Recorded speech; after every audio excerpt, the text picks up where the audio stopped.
Josh asked me to tell you about some of the experiences that I've had over my time at AOPA. I was at AOPA for 34 years, all in media, 34 years on the magazine staff, 29 as editor-in-chief. And so when you're the editor-in-chief of the world's largest aviation magazine, a lot of interesting opportunities come your way. And I've had the amazing opportunity to fly general aviation airplanes in 48 states. Somehow I missed South Dakota. And Hawaii. I've been to all 50 states, but only flown GA in 48. And I've also been to all 7 continents, but I've only flown GA airplanes on 5 continents. So I got some work to do. But along the way, I've just had the opportunity to meet some amazing people and get to experience aviation in an incredible way. So I want to tell you a little bit about some of those adventures I've had along the way. Things like, I like to say, stories I tell my friends. But before we go there, I'd like to have you come back in time with me. Back to July 1969. It's a hot, humid July evening in rural northwestern Pennsylvania. A little bit hazy, and there's an 8-year-old boy comes running out the front door of this ranch-style house in rural northwestern PA, followed immediately by Duchess's mongrel collie, who follows him everywhere. And he runs out into the backyard, stares up at the waxing crescent moon, stares, looks, squints, disgusted. The Eagle had landed earlier that day on July 20th, 1969, and he was convinced that going out in the backyard, he was going to be able to see the lunar lander on the moon. And he was really disappointed that he couldn't. So he picks up the Frisbee that he brought with him and whips it out across the yard, and Duchess, who never fails, goes and gets the Frisbee and brings it back, and he stomps back into the house. So the evening goes on, and pretty soon he doesn't have a really difficult time convincing mom and dad to let him stay up a little bit later. And he sits down on the floor, cross-legged, on the braided rug in front of the black and white television to watch this. It's one small step for man, one giant leap for mankind. Yes, indeed. They've got the flag up now, and you can see the stars and stripes on the lunar surface. So earlier today, Eric talked to us about moments. Moments that make a difference in people's lives, that change the trajectory of your life. And that day, that 8-year-old had his life changed because he was fascinated by what he saw. He became completely enamored of everything aviation and aerospace. And he went on and learned everything he could about the space program and everything about aviation. And when he was 15 years old, he went to ground school. 16, he soloed. 17, he got his private pilot certificate. And as you can tell by the shirt, the 8-year-old was me, right? And so my life changed that day because I became so interested in aviation. However, I did not have a lot of money. So the idea that going into aviation in any kind of serious way was not practical. But I did manage to go to college, get a journalism degree, got out, got married, and my wife and I both grew up in the same small town. We went to high school together, and so she was a nurse. I was working at a local newspaper as a reporter, and our second wedding anniversary came around, and she's quite the traveler, as you may have guessed by the time we've already been to 7 continents and all over the world. But anyhow, she decided that time that we should go for our second wedding anniversary all the way from northwestern Pennsylvania all the way down to Virginia Beach, which is a long drive, particularly for a long weekend. So we do that. We take a day off work, we get down, and on Sunday we're driving back north, and we stop in Richmond to pick up a newspaper. And we pick up the Washington Post, and if you remember, so this was 1985. Remember what newspapers on Sundays were like in 1985. They were about that thick, full of all kinds of ads and inserts, and also the one ads. So it's her turn to drive. I'm sitting in the right seat, thumbing through the newspaper, just kind of browsing around, and I come across the Help Wanted section, and I just kind of scan through it, and I stumble on this ad for an associate editor for some aviation magazine that I've never heard of, Professional Pilot magazine. And just as an aside, I ask AI to create an image of a 25-year-old sitting in the right seat of a 1985 car, reading a newspaper, and that's what I got. I can assure you that even in 1985, I did not look like that, okay? But anyhow, I read the ad, and I'm like, we talked about it, and we'd always talked about maybe before kids come along and that sort of thing, that maybe we want to spend a little time not living in rural northwestern Pennsylvania, the Rust Belt, and maybe living in a bigger town, bigger city, that sort of thing, just to experience what that was like. So I got home, got out my manual typewriter, wrote up a cover letter, got a resume out, put it in an envelope, put it in the mail, and waited. Thought, I'll never hear anything. Well, about, 10 days, 2 weeks go by, and I get a call from the executive editor of Professional Pilot magazine. We chat for a while, and he says, we'd like you to come down to Washington National Airport, where our offices are located, and we'd like to have an interview. So they buy me an airline ticket. I go down to Washington National Airport and ultimately get the job. So I'm at a Professional Pilot magazine for about 2.5 years. And then I get a chance to go to AOPA. So here we've got, on the left is the first issue of Professional Pilot magazine that has my byline in it.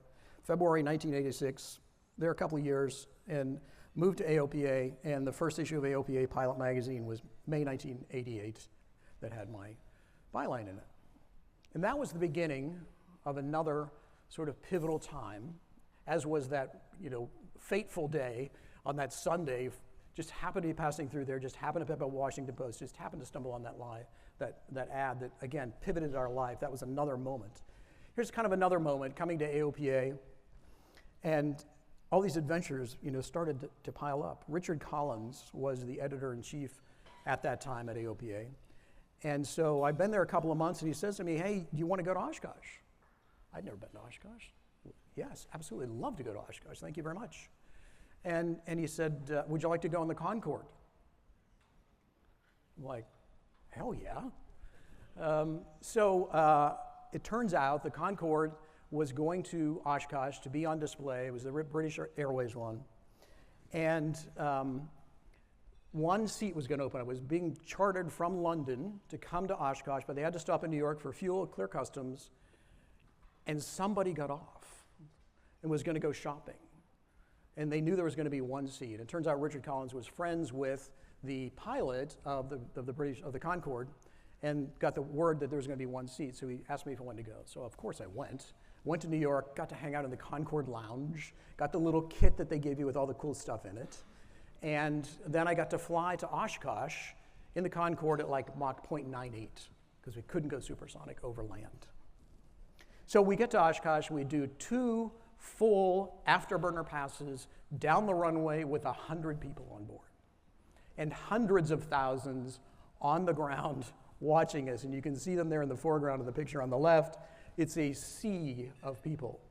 And we taxi into what is today Boeing Square, and they bring the air stairs up, and they've roped it off, but right there, as I'm coming down the air stairs, and that's me with the red carnation on, wearing a suit or a jacket and tie to Oshkosh, because that's how we all go to Oshkosh, right, wearing a tie. So anyhow, I'm coming down the air stairs, and there's a sea of people there all roped off, and as I come through the kind of the roped off area, people are like pawing at me. What was it like? Tell me all about it. These are people I didn't know. Anyway, it was an amazing experience, and just something that I'll always remember, and it's my only time I've ever getting to fly in the Concorde, and I'm so glad I did, because obviously can't do that anymore. But the whole space thing that inspired me in the first time has kind of wove its way through my career in a variety of ways over the decades. So in 2012, May of 2012, I got a call from a guy named John Peterson, who was the president of the Lindbergh Foundation. And they were having their 35th anniversary of the Lindbergh Foundation at the Explorers Club in New York City. Black tie event. I have an extra ticket, John says. Do you want to go? Once again, what am I going to say? Of course, I'd love to go. So I go to New York. I get my tuxedo on in the hotel. I get downstairs in the lobby. There's John and some other people hanging out in Texas. And John says, I need your help. He says, I've got Gene Cernan, Neil Armstrong, and Jim Lovell coming to the dinner tonight. I'm going to escort Cernan and Lovell. Would you escort Armstrong? Now remember, it was Neil Armstrong stepping on the moon that inspired that 8-year-old to get involved in aviation. So again, what am I going to say? What am I going to say to him, Neil Armstrong? I don't know, but like, of course. So anyway, we're standing on the sidewalk, chatting, a bunch of us, including those 3 astronauts. And again, I ask AI to create me a picture of a bunch of guys in tuxedos standing on the sidewalk in New York, and this is how dapper we didn't look. But anyhow, so we're standing on the sidewalk chatting, and I clearly remember we're talking about online flight planners, because in 2012, online flight planners were still kind of a novelty. There were several of them out there, and we were all debating which one was the best. But eventually, these black, not limousines, but just black cars, pull up to the sidewalk, and John says, okay, it's time to go. And he says to Neil Armstrong and me, he says, okay, this is your car. The door opens, I slide in the back seat, Armstrong slides in the back seat, the door closes, start up through Midtown Manhattan to the Explorers Club. It's dead silence in the car. He's an introvert, I'm an introvert, and I don't know what to say. I know he doesn't like to talk about the moon as much as I would like to ask about the moon. So eventually, can't standing the silence anymore, I ask him the question that I know works with any pilot. Hey, I've been flying my Bonanza lately. What about you? What have you been flying? Oh, Bonanza, he says. I had a Bonanza. What a great airplane. You know, I really had more fun with that airplane than just about any other airplane I've ever had. But you know, I've been flying a Cessna 310 lately. But you know, I've got this little bit of a health issue that I'm kind of dealing with. So I've sold the 310. I'm going to get that all taken care of, and I'm going to get something else. I just don't know what it is yet. So we're motoring up through Manhattan and just chatting it up big time at this point. Aviation has opened the door. And I get a text, and it's from Katie Pribble, who some of you may know. She is at the time working for General Aviation Manufacturers Association. She's already at the event, and she texts me and she said, hey, there's paparazzi here. Neil doesn't like cameras. We're going to usher him right out of the car and right inside the building. Just give him a heads up. Okay, Mr. Armstrong, there's paparazzi up here. We're going to get you out of the car and get you right inside. We pull up to in front of the Explorers Club. The door opens, and this young photographer sticks a camera right in Neil's face, starts clicking away like crazy. Armstrong, who at this point is like 80 years old, is out of that car. He has got that photographer by the shoulders, pushing him up against the side of the building and shouting in his face, what are you doing with that photo? You don't have the right to take my photo. What are you going to do with that photo? Are you going to profit from that photo?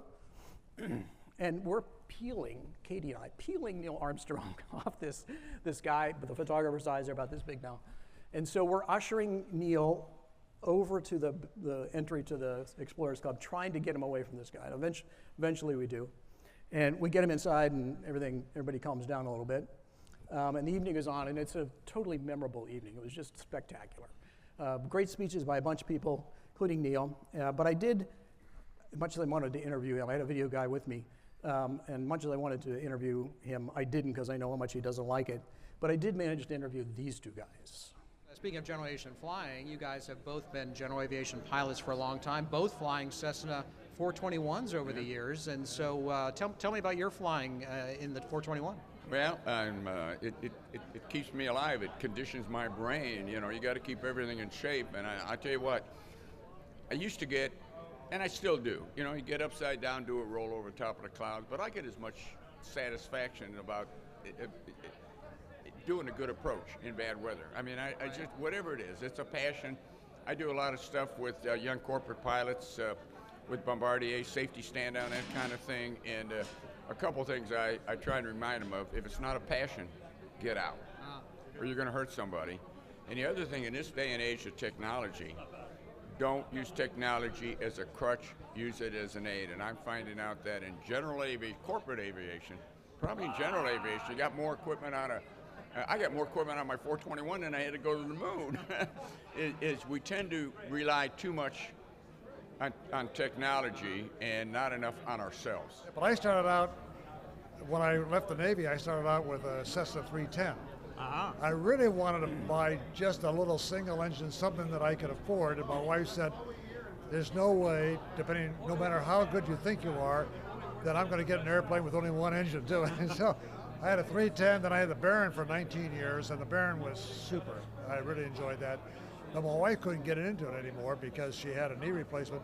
So she said, sell the airplane, your flying days are over. I said, so I sold the airplane, and then I bought the 421. Then she can get in that airplane. So, very memorable evening, fun to talk to those guys. They had such great opinions about how to use general aviation safely and appropriately, that sort of thing. We finally did get Neil to sit for a photo. But sadly, the little health problem that he was dealing with turned out to be a heart problem.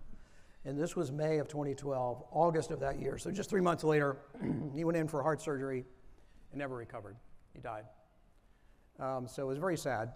And then a couple years later, we lost Cernan. And then just last year, January of last year, Jim Lovell passed. But as you know, he had really hung in there, was really in great shape right up to the end. But you know, that whole space thing continues to inspire me today and is, again, woven its way into other things that I've gotten to do, including landing my Bonanza, now Mike's Bonanza, on the shuttle landing runway over at Cape Kennedy, or Cape Canaveral. So that was a really fun event, 15,000-foot runway. I managed to get it stopped with only like 12,000 feet left to go. So that was an incredible experience. We had a photographer there, got that great shot of this mock-up shuttle behind us. But one of the things I regretted was never getting a chance to see a shuttle launch. They were going up pretty regularly, and I thought, oh, well, I'll catch the next one. You know, the problem was they oftentimes got delayed, and my schedule was such that it was hard for me to get down there because always threatened that you know, there's going to be weather delays. So I never got to go. And pretty soon the shuttle's retired. But I still wanted to go see some kind of a launch. And so when SpaceX was going to launch American astronauts off of American soil for the first time in 11 years up to the International Space Station, I got a call from the Air Force. And they said, hey, we're inviting some media down. Would you like to come? And what's my standard answer to those kind of questions? Yes. So I went down to Canaveral to witness Americans going back into space from American soil, which is pretty cool. So I'm going to show you a video of how that went. So a couple things in advance, though. Remember when this was. It was May of 2020. And remember what the world was like in May of 2020. The pandemic was global at that point. Nobody knew what was going on. We were all told to wear a mask. And we told you don't have to wear a mask. Oh, you should wear a mask. What kind of mask should you wear? We none of you knew. And it was a mess. So you're going to see us in the airplane wearing masks because at that point the CDC was, you know, if you're in a confined space with somebody else, you should wear a mask.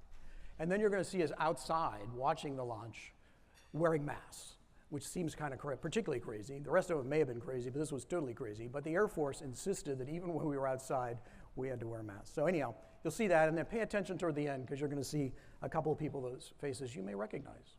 4, 3, 2, 1, 0. Ignition. Liftoff of the Falcon 9 and Crew Dragon. Go NASA, go SpaceX, Godspeed, Bob and Doug. My first time at being at a launch and seeing it live in person, and it was just spectacular. You know, it was like seeing a welder's torch being launched into the sky, a massive one, and then to what was it, like 15, 20 seconds before we heard it, we saw it, you know, ascending into the heavens, and then we finally felt it, heard it, the rumble, and then you know you could feel it in your chest. And then it was all about this sort of ripping of the atmosphere, it sounded like, as if it was being torn open and ejected into space. And so right after the launch, I mean, we had cars pre-positioned on the roadway. We had everything ready to immediately tear down after the launch, threw everything in the back of the car, and went traipsing back across the complex over to a big parking lot where they loaded us on a bus with other media and took us over to the Kennedy Space Center to the vehicle assembly building. It is an honor and a joy for me to be here with the President of the United States at Kennedy Space Center on the day we made history. You did it. So join me in a vigorous round of applause for Elon Musk and the dedicated men and women of SpaceX. Job well done. Wait for the jump. And the world has not yet seen the full glory of the American spirit. For our country, for our children, and for humanity's march into the stars, the best is yet to come. Yeah, it was emotional. I think a lot of people saw that, and even the content that we'd already posted on social media, there were people said that were commenting that they were in tears when they saw it. It's a powerful thing. Yeah. And thanks to GA, we got to see it. Indeed, thanks to GA, we got to see it. But rockets are cool, but radials are awesome, right? So another experience I got to do was get a second-in-command type rating in a B-25 Mitchell, thanks to the folks over at the Delaware Aviation Museum over in Georgetown, Delaware. And so this is what it's like for me to get to fly this incredible airplane. It's loud, smoky, and a real handful to fly.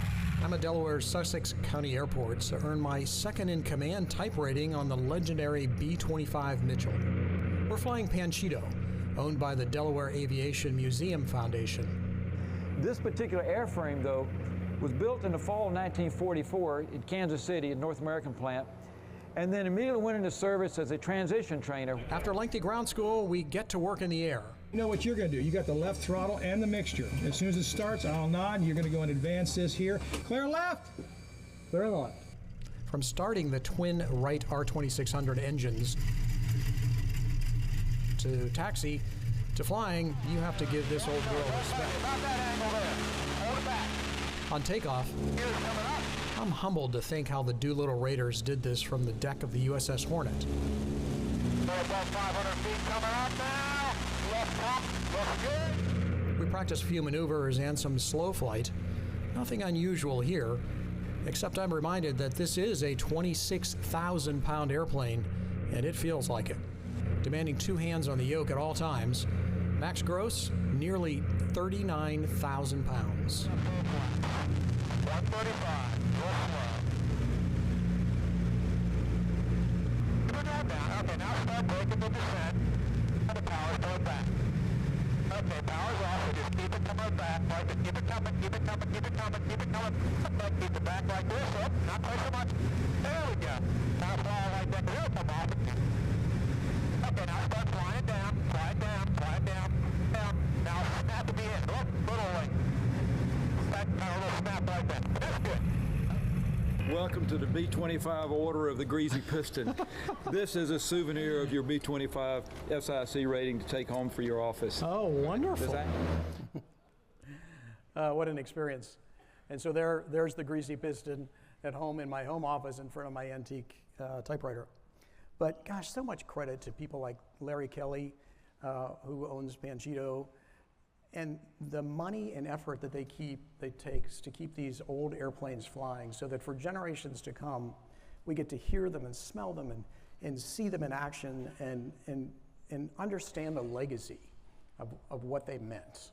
And so I just really have a lot of respect for people in the Warbird community who keep them flying.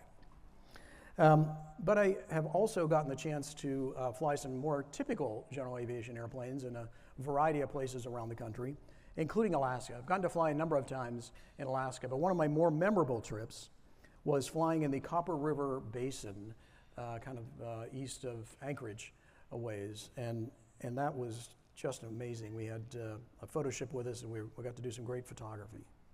It's just part of your life up here. It's your mean of transportation, other than an automobile. It's just a way of life. so much a way of life that old-timers say get a good airplane and a junker car. But flying Alaska isn't just for the folks who live there. Pilots from the lower 48 can find plenty of adventure and places to explore as well. Alaska is aviation friendly. We chose to explore the Copper River Basin about 120 nautical miles east of Anchorage. Places that you can see from the air up here, you have opportunities here you have no place else in America. Dennis Oakland owns and operates the Evergreen Lodge on Lake Louise. It's an ideal location for a pilot visiting Alaska. For land planes, the Lake Louise Airport is close by. You can fly to Lake Louise from Anchorage through the Tanita Pass. There are weather cameras along the way so you can check the route before you go. And once in the Copper River Basin, plenty to see without ever venturing into the mountains if you don't want to. Most folks want to see the glaciers, and there are plenty of those. To the east is the Kennecott Glacier in Wrangell St. Elias National Park, the largest national park, bigger than Switzerland, Yellowstone, and Yosemite combined, as a matter of fact. At the other side of the basin, Taslina Glacier and Lake. This 25-mile-long glacier is the largest northward flowing glacier in the Chugach Mountain. I think they can expect to see sights that they're not going to see anyplace else. I mean, from the mountains, the glaciers, ocean, the lakes, we've got a variety of everything here. So true. So such a variety of places and things to see in Alaska. But the United States does not have a lock on cool places to fly. I've gotten to go to New Zealand on 2 occasions. One was a personal vacation where when my daughter, Jenna, there in the green jacket, did a semester abroad in Macquarie in Sydney. And so that was an excuse, of course, for my wife and I to get to go to Australia and visit her, and then we did some touring around, did a little flying there. And then Jenna had a break, so we took her, and the 3 of us went to New Zealand and did some flying in New Zealand. And the second trip was an IAOPA World Assembly, so the International Council of Aircraft Owners and Pilots Association meets every 2 years somewhere in the world, different cities, and it was in Queenstown a few years ago, and so I got to go back over there for that, and while I was there, we took the opportunity to do some flying and get some video done as well. And so this is a little bit what it's like to fly in New Zealand. I took off in a mall, headed for the grass strip at Nokamai Station, a sheep and cattle ranch south of Queenstown in the center of the South Island. No, Nokamai Station is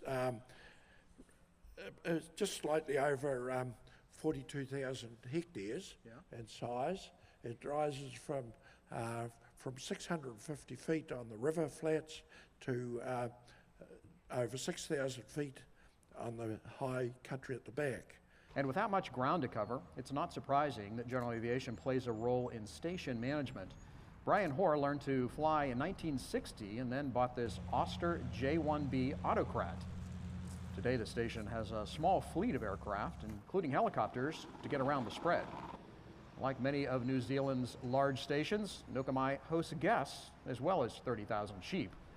You can fly into this nicely maintained strip nestled between the peaks and stay with Brian's family in one of these guest homes. In my opinion, the only way to see New Zealand for the first time is to fly around it. New Zealand is truly a country best seen from the air. Beautiful coastlines, rugged mountains, volcanoes, rolling pasture land. Flying here would be an easy adaptation for any American pilot to make. There's just a few differences with maybe some of the jargon with ATC. American Jack Schulte splits his time between New Zealand and Wyoming and keeps a Husky and a 182 in both places. It's more costly to fly here. We have user fees for most of what we need to do in flying, but the beauty of this country and the welcoming nature of the New Zealand people make it all worthwhile. New Zealand requires 5 hours of mountain flying instruction to convert your U.S. certificate. Matt and Joe McCorn have a great way for you to do that. Starting out from the first day with us, our instructors are briefing them and introducing to them to those New Zealand techniques and requirements, and it's basically a mountain flying course at the same time as you're having a great vacation. You can book a vacation with them, fly every day with an experienced instructor in one of their well-equipped 172s, see the sights, experience the stay on a New Zealand sheep station, and get your New Zealand pilot certificate in the process. So if you ever get the chance, I highly recommend you go and fly some general aviation in New Zealand. It's a really remarkable experience. You know, sometimes we try to justify our flying with maybe a spouse or an accountant or somebody like that, but sometimes it's really just about fun flying, right? I've gotten to do some really fun flying in a variety of blimps and airships over the years, including the Fuji blimp, where we flew over the U.S. tennis tournament in New York City. Actually, John and Martha King, who many of you know, or have seen at least on many of their videos, they were flying the Fuji blimp as backup pilots for the event, and they invited me to come up and do a flying too. So I spent part of a day flying the blimp over the tennis match, but I've also flown the MetLife blimp back in the day when there was such a thing, and also the original Goodyear blimps. But more recently, I got to fly the new Goodyear blimps, which are not really blimps at all. They're Zeppelins, and they're actually incredible aircrafts and just remarkable technology to make it all happen. This is not your father's blimp. It's not a blimp at all. This is an NT series semi-rigid airship designed by Zeppelin in Germany. So the Goodyear blimp is now, well, technically not a blimp, but everybody's still going to call it that.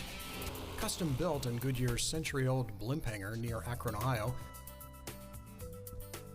This is home for Wingfoot 3.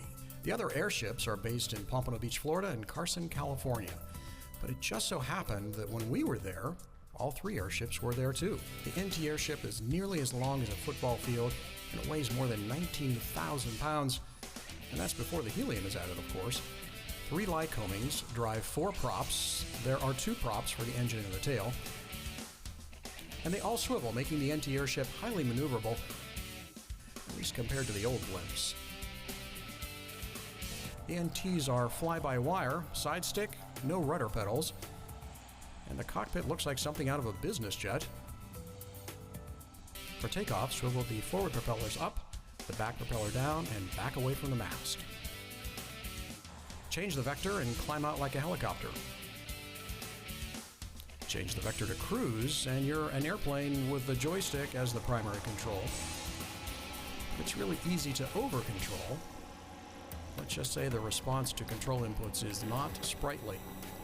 Vectored thrust means the NT airships can hover in place, something the old ships couldn't do. It's a flying experience like no other. It really is a unique flying experience, and pretty much undescribable, really.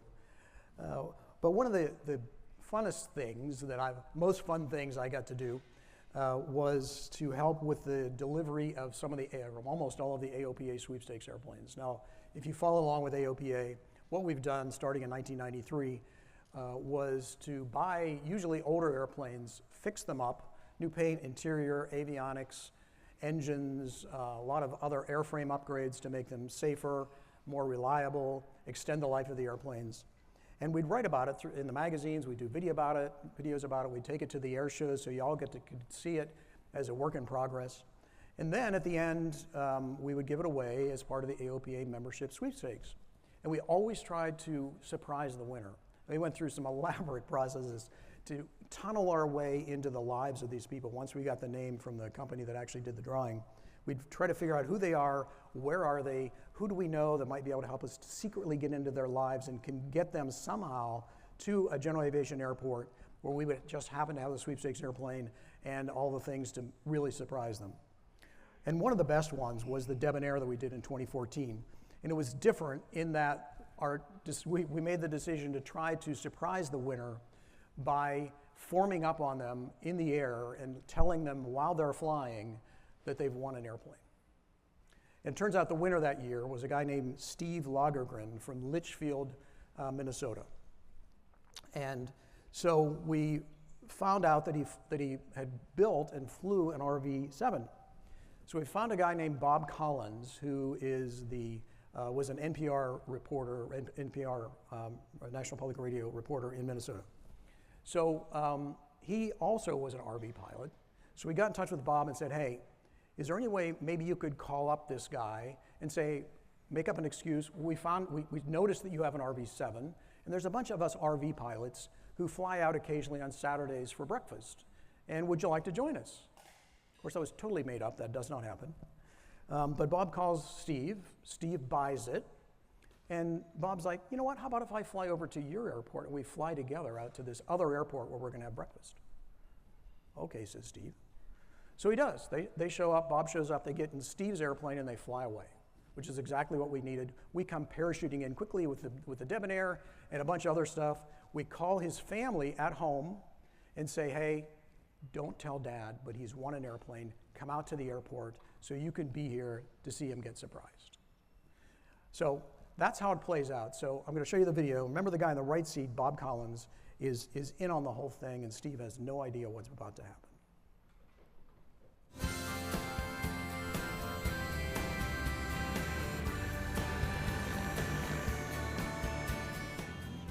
Steve. Who? That might be them. Or just not sure who. Steve. Yeah, can you read me? Steve, I hear you pretty good.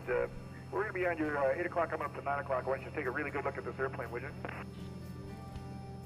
All right. We'll launch for you.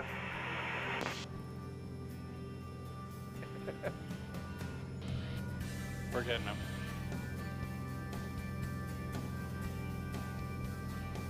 On this side? He said 8 o'clock to 9 o'clock, so I'm like thinking, oh, there he is. Okay. Oh, cool. Hey, can you see us? Yeah, I sure can. Where are you guys again?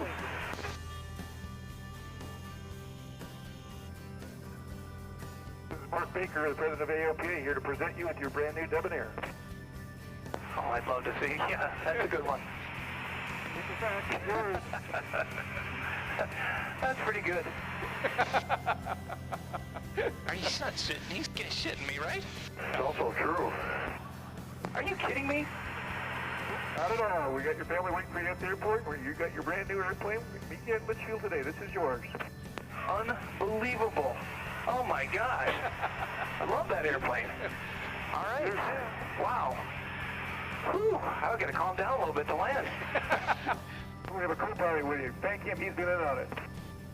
Oh my gosh. All right. I'm going to do a straight in here to Litchfield. All right. Wow. I don't really fly out every... That's more than a wow. That's a yeah! That's an awesome airplane. I can't believe it. I'm in doubt. I can't believe it. All right, I got to focus here. Yeah, make a good landing, would you? I certainly try. Oh my gosh.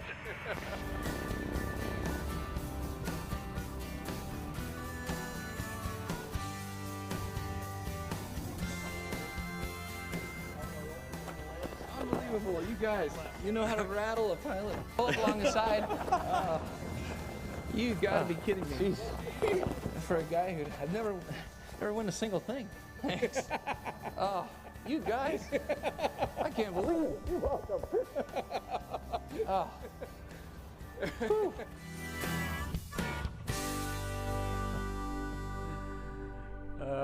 Steve was a great winner, and he didn't have an instrument rating yet. And of course, that's something like a debonair. You definitely want an instrument rating so you can go places with it.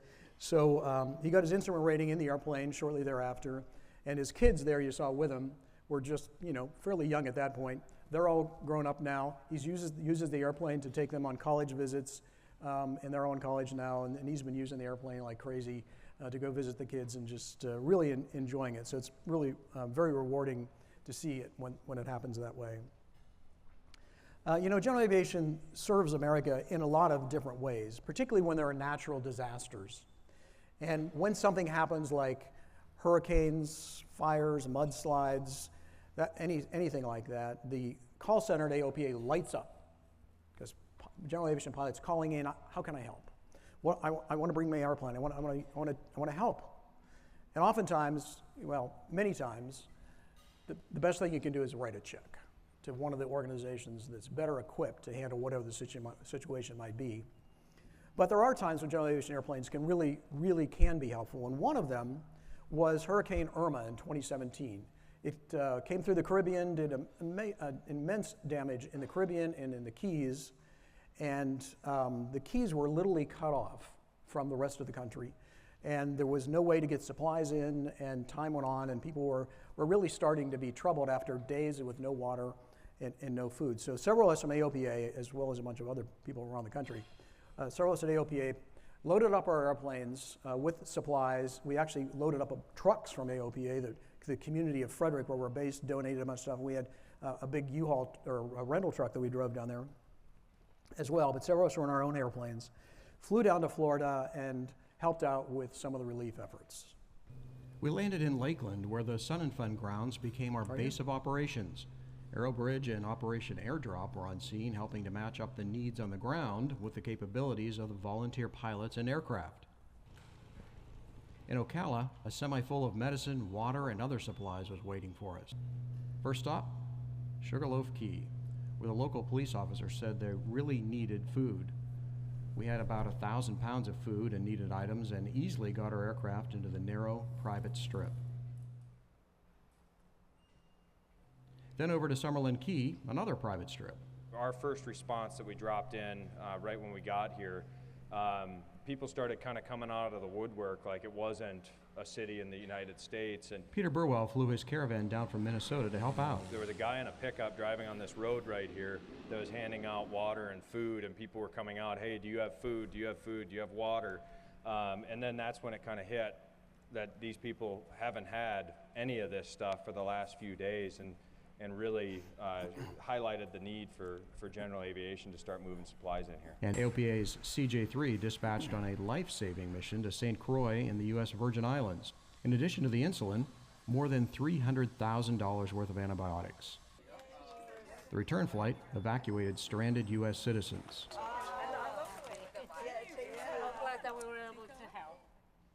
So it really was a rewarding way to use the skills that we have, the airplanes that we have. But you know, humanitarian flying or public benefit flying happens in a lot of ways with different kinds of airplanes and all over the country. When I was working full time, I didn't really have time to use my airplane and to help out in sort of humanitarian ways very often, but I really wanted to do that. So after I retired from AOPA, I have begun doing a little bit of that finally. And over the last year, I've done quite a few Pilots N Paws flights. And I've moved about 50 dogs typically from the south to the north, from the kill shelters in the south to foster groups and rescues in the north that get them healthy most of the time and then get them out to their forever homes. And it's super rewarding. Dogs of all sizes, shapes, colors. You never know what you're going to get when you get assigned a mission. So on the left there, a couple of big old hound dogs that I moved one day. Some pups there in the middle were some really cute pups. 2 times I got dispatched to pick up puppies, 10 puppies in a litter 2 times that were less than a day old. They were with their mothers, of course, but squirming little puppies in the back of the airplane. That was really fun. And then there's Big Leo on the right, over 100 pounds, would not fit in my crate. And I was by myself this day. Oftentimes I've got somebody else with me. This day I was by myself. So I had him tethered in the back to one of the seats in the back. But he still could, even with the tether, he could get up. And I spent the whole flight elbowing him, trying to keep him from coming all the way forward. Because I didn't know what a 100-pound dog in the front of the airplane might do. Anyhow, so it's very rewarding and super fun. And if you get a chance to use your airplane, it's a great way, really, to build some flight time and get to go places and just... and make a difference in the world. But GA doesn't just serve America, it's at work around the world in a lot of ways. I've had the chance to fly in southern Africa on a couple of occasions, and the first time was a vacation that my wife and I took, and we actually flew with a couple, again, that you may have heard of, John and Martha King. We did a flying safari in South Africa, Botswana, Zambia. And here we are getting a briefing before we launch, and then we get out and get to go out in the field at these various lodges we went to at the preserves and in those various countries. And it's incredible how close you can get and they totally ignore you. As long as you stay seated in those open top vehicles, they just don't pay any attention. If you're not something to eat or mate with, they don't care. How often do you get that close to a rhinoceros, and a big one at that? So it's an incredible experience. I hope that some of you, if you haven't done it, that you get a chance to go over and experience it, because what happens when you experience it is that it gets into your heart. I never expected to be impacted the way I was after going to Africa for the first time. I wanted to go back. I wanted to experience that again. I wanted to experience the people and the animals and again. So when word came out that I was retiring, I got a call from a nonprofit called Elephants, Rhinos, and People, ERP. And it's a South African-based nonprofit that is trying to make a difference. They bought up property, large chunks of property in South Africa, but also some enormous properties in Namibia next door. And they have 2 large properties in northern Namibia for desert adaptive elephants, which are highly endangered. And in the south, they have what is becoming the world's largest black rhino sanctuary. And black rhinos are super endangered. And they asked me to come aboard because they, at that point, decided their properties were so big in Namibia and so spread out that they really needed some airplanes to move around, move people around, do anti-poaching patrols, herd monitoring, and that sort of thing. And they wanted some advice on how to set that up. So I said, okay. So for about the last 3 years, that's kind of been what I was working on, what I've been working on a part-time basis. But before I signed up, I really stopped to ask, like, why am I doing this? You know, what's the point? Is it going to make a difference? And then I saw this. So you can see really cute little baby rhinos, little baby elephants. How cute is that, right? Look at the little guy in the bottom right. Little baby rhinoceros. He looks like he's having his best day, right? Hanging out there in the bush. Well, he's really not. He's an orphan. He's in a rhino baby orphanage. And the reason is because poachers, he had to sit by and watch as poachers came with machetes and slaughtered his mother. And then they cut her horn off. And the reason they cut her horn off is because it's so valuable on the black market. We lose about 2 rhinos a day, and by some counts, an elephant every 15 minutes to poaching, for the tusks, for the horns. And if you take a rhinoceros horn and grind it up, on a per ounce basis, it's more valuable than gold on the black market. That's why they do it. And they oftentimes, this is an international crime ring, okay? This is not just a couple of locals. This is literally international crime. It's being investigated by the FBI, MI6, a bunch of other international police organizations are working constantly to try to track this back to the original sources and keep it from happening. But it does happen. So that's how I got hooked in helping to see what we can do. If we can make a difference, can airplanes make a difference? So we began working on this plan called the ERP Air Wing. And the idea is to get some airplanes over there. You can see some of the 3 properties, one way up in the panhandle on the right, one kind of central there. Those are the 2 elephant ones. Corridors we're trying to piece back together. In the south is the black rhino sanctuary. And Namibia, by the way, is about the size of Louisiana and Texas put together. So it's a big chunk of real estate with about less than 10% of the US population in the country. So it's very sparse, very desert-like, great place for airplanes. Weather's generally good. And so we've been working to get some airplanes over there. And our first airplane, we raised money over the last 18 months or so. And last summer at Oshkosh, we took delivery of our first airplane, which is an NX Cub from Cubcrasters. It's actually a 2017 airplane that they had been using. They were finished with it at the factory. And so we got it at a good discount after they brought it up to standards, and it looks like a brand new airplane. We took delivery of it, had a press conference, really good reception. Redbird was kind enough to let us put it in front of their tent exhibit at Oshkosh, and so people streaming by got to come by and see it. It was really well. We really appreciate that support.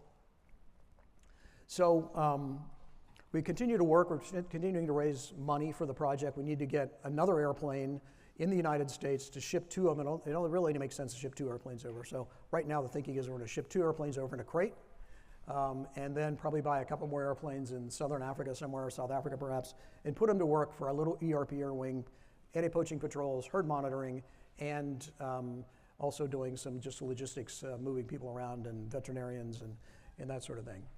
But the cool part is, in phase 2 of all that, we're going to start inviting US pilots to come over and fly some of these airplanes, both on some of the missions, or the herd monitoring missions, and maybe some logistics, but also use the airplanes to do a little bit of flying safari kind of thing like I did, where you'll get to go out and fly to the properties, see some of the projects we're working on in the communities that surround the properties to help the people have better lives so they're less likely to support poaching. And then you'll pay a handsome price for that, which we will appreciate. And that funds from that will help support the air wing on a day-to-day basis. We've got a couple programs running right now. Signature campaign is if you hit that QR code there, our signature campaign is give us $1,000 and we'll put your name on the airplane when it gets to Namibia so that it'll be flying over there with your name on it. So a little bit of recognition for you as these airplanes work hard in and day out to help protect the animals. The other thing we got going on right now is a matching gift. So we have, if we can raise $250,000 more by the end of June, then we'll get another $250,000 from Group Elephant. It's a South African a company, for-profit company that helps support us. So that's all I got. Actually, there's a lot more I could tell you, but that's all I'm going to give you tonight because we need to get on with the next thing. Maybe a little bit of inspiration there for you on how you can use your airplane in different ways. Maybe you can inspire students to go out and use airplanes in new and interesting ways and to really enjoy aviation and enjoy putting their pilot skills to work.